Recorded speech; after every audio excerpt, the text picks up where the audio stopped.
I'm Darrell Campbell, and I want to welcome you to a new year of WGCHS On the Air. Except for one veteran producer, we have an all-new crew of writers, videographers, and reporters. We remain committed to bringing you stories that are interesting, informative, and entertaining. Our crew this year is Emily Cornelius, Kaylin Dawson, Brittany Lang, our returning veteran Whit Laxon, Ben Shelton, and Robert Trussell. Thanks for your continuing support. And now, this is WGCHS On the Air. I'm Ben Shelton. This is WGCHS On the Air. On today's program, we're going to take a look at the popularity of silly bands, take a visit to the blood drive, and talk to the football coaches about the new season.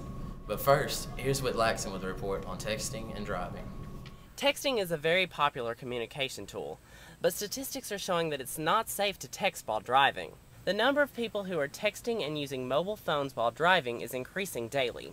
People are becoming more and more addicted to texting, and this is the reason why a number of automobile accidents are occurring. Last year, 29% of accidents were caused by drivers between the ages of 18 and 29 sending and receiving text messages while driving. I decided to talk to a few Giles County High School students and teachers, as well as our school's SRO officer, about this dangerous issue. Well, to be honest, I don't think texting and driving is the safest thing that you can do. And I think that kids are definitely not experienced enough to be able to manage both things, driving as well as texting. Personally, I don't text and drive unless I'm at a red light and I'm gonna be there for a minute, because I can't really concentrate on two things, but some people can. Well, my thoughts are that it's real dangerous because it takes your mind off the road and you can't watch the other people. Nowadays you have to drive for other people, mostly because you have to watch what they're doing and try to watch what you're doing also. You can easily have a wreck. I took a class with a state trooper about a month ago, and they said just taking your eyes away for 2 seconds and you could have a wreck. I usually do it on the highways, but I really shouldn't. I actually just got in a wreck. This isn't even my car, and it's because I wasn't paying attention. Not because texting and driving, but I wasn't paying attention. So I don't condone it at all anymore. At all. I don't even touch my phone when I'm driving now. Well, texting and driving is very dangerous. In July the 1st, 2009, Tennessee passed a law that said no texting while driving. If you do get caught texting while driving, you can pay a $50 fine and a $10 court cost. So the best thing is to do is keep your eyes on the road and watch out for everybody else. Well, texting and driving to me is like, basically is more dangerous than drinking and driving. I mean, you're looking down at your phone all the time, and you know, it's kind of hard to pay attention to the road. And I've had several instances where I would look down at my phone and I would text, and you know, I almost hit a lady one time and I was just like, it ain't worth it. So, you know, it's a big distraction. And I think that the law that goes with texting and driving is really, you know, is really relevant to society. So when I text, I get really absorbed in what I'm saying, and so therefore I'm really not paying attention to what I'm doing. If I were you, I wouldn't text and drive. Considering the sizable amount of distraction that texting while driving can be, the number of people who admit to texting and driving is shocking, and it's hard to believe that the number of accidents it has caused isn't higher. There are a number of organizations that protest against this problem, and Oprah Winfrey has even started a campaign titled No Phone Zone. As for my thoughts on texting and driving, I think that the least amount of distractions the better. So please, for your safety and for the safety of others, don't text and drive. Thanks, Whit. The state champion Bobcats got off to a great start with a win against Cookeville. Kaylin Dawson was able to talk to the coaches about the upcoming season. Last year's football season was miraculous for this small town. The Bobcats went 14-1, including the state championship victory in Cookeville. Well, it's time for football season again in Giles County, and I had a chance to speak with Coach O'Connor what his thoughts were about this upcoming season. The whole school, including the town, are wondering how well we're going to be this season. Can you give me your thoughts on that? That's a really good question, Kaylin. At this point, we're still unsure exactly how good we're going to be, but if dedication, hard work, and good senior leadership has anything to do with it, we're going to have a fine season because we have a good group of seniors. They work really hard, as well as the rest of our team. So if that has anything to do with it, we expect a really good season. I also had a chance to speak to a few of the assistant coaches. Our expectations are like they are every week, to get as better as we can from Monday to Friday and prepare for our next opponent. You know, we know we're young in a lot of places and inexperienced, but We're not going to accept anything but striving for excellence each week. We've still got a lot of things to iron out. We've only got really one starter back from last year. So we've got a lot of places. I think we've got some ability and got some talent, but for the most part, we're really young, still making too many young mistakes. And those are things we're hoping we can get as better as we can from right now to the end of the season. We have a lot of seniors on defense, so we're expecting a lot of pride on our defense, being there last year to represent. We've got good speed and we've played well at times on certain series. We just got to work on our consistency and finishing games. We've really done our job on defense when the other team hasn't scored a point, and that's our goal. We want to shut teams out. Our goal is the state championship, and anything short of that will be a little bit disappointing. We know we come up big last year and was able to win a state championship, but I think that's our goal every year, and it may not be as realistic as it was last year, but we're still shooting for a state championship. If this season is anything like the last one, then you can expect a great year from these hardworking players. Reporting for WGCHS, I'm Kaylin Dawson. Thanks, Kaylin. It's becoming more and more important to give blood to the Red Cross. Now let's head to Emily Cornelius at Hillside Hospital with the story. No matter who you are or where you're from, everyone needs blood to survive. If you give blood, the life you save could be your own. Every day, American hospitals use over 32,000 pints of blood.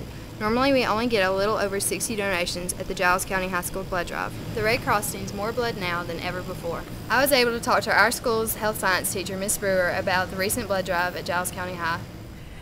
Giving blood is the gift of life. Usually if you're healthy, not sick the morning of the drive, and if you've had plenty to eat and drink, they'll check your blood, make sure that you're not anemic, and usually, we have 60 or 80 signatures, and usually it'll be between 60 or 70 actual productive units that we're able to obtain. They always say that when you give one unit, that can save 3 lives, so I think there's a lot of truth to that, and the different blood types make a difference. There's A and B and AB, and there's O. And then of course you have the RH factor, depending whether you're positive or negative.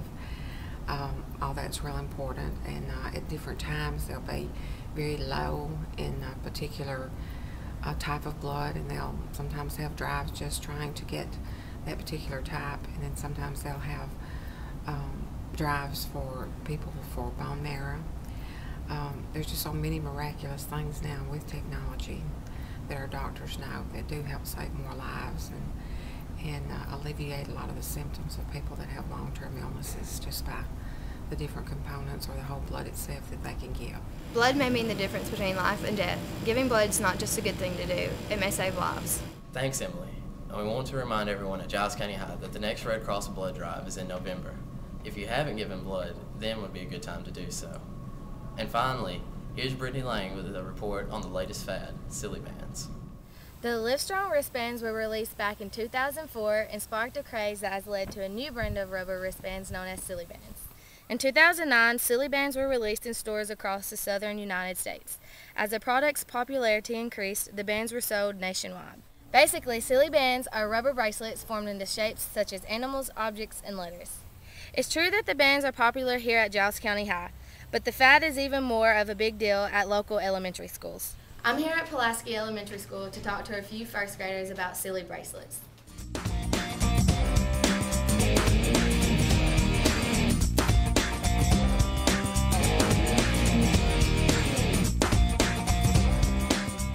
How many silly bands do you have?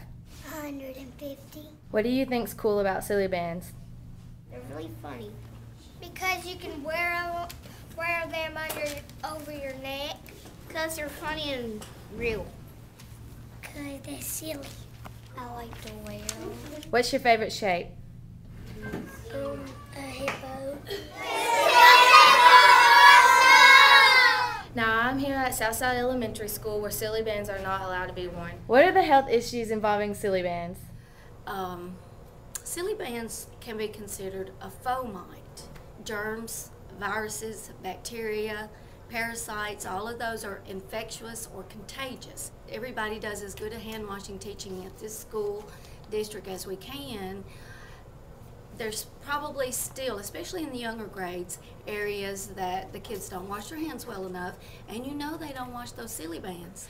I made a recommendation about January or February last year that silly bands be not allowed at Southside anymore, because it was around that time that I noted that kids were wearing them more and more, and it seemed to me to be a pattern that the more I saw on their arm, the more they seemed to be coming into the clinic. We just talked about it, we made a decision, and I do think it was a good decision. We did see, all of a sudden, there was a viral-like illness with vomiting, diarrhea, and nausea. A lot of kids missing school, and then it got better. So, did not do a true research or scientific project, but I do suspect that there was a great correlation between getting rid of the silly bands. So whether you wear them because they're cool or you don't wear them at all, silly bands are a product that seem to be very appealing and very popular. I'm Brittany Lang reporting for WGCHS.